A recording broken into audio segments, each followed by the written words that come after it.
We'll remove the control panel in 2 steps.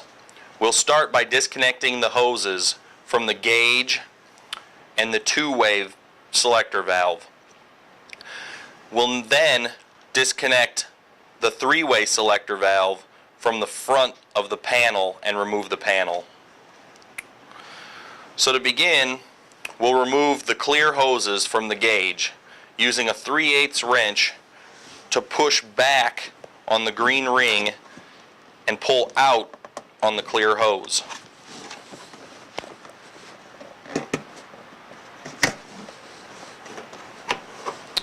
Repeat the same process with the lower hose.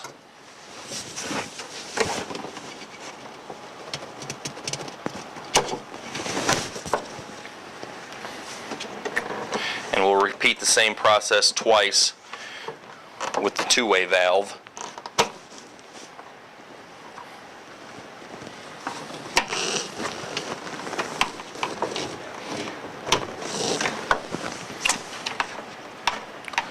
Once those hoses are disconnected and pushed aside, we'll turn the machine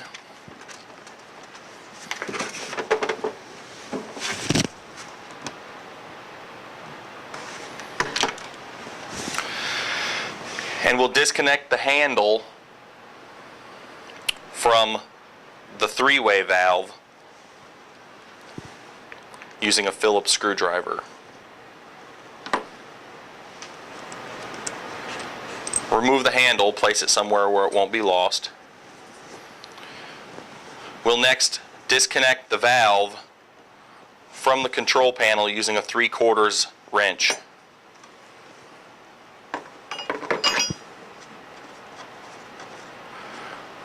Remove the retaining nut, place that somewhere where it won't be lost, and the valve can be pulled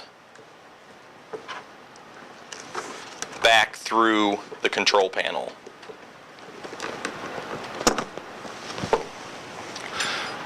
Once the valve is pulled back, the control panel can be removed with the 4 screws on the front.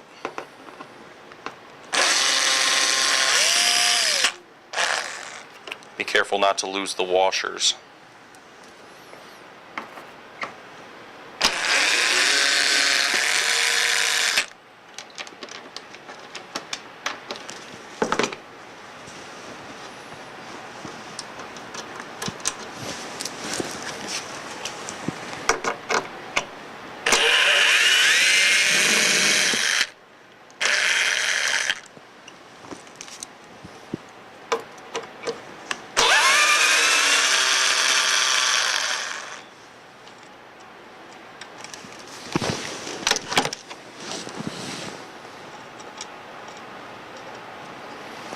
Place the screws and washers somewhere where they won't be lost. At this point, the control panel can be pulled clear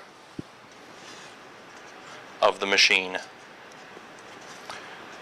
and that's removing the control panel.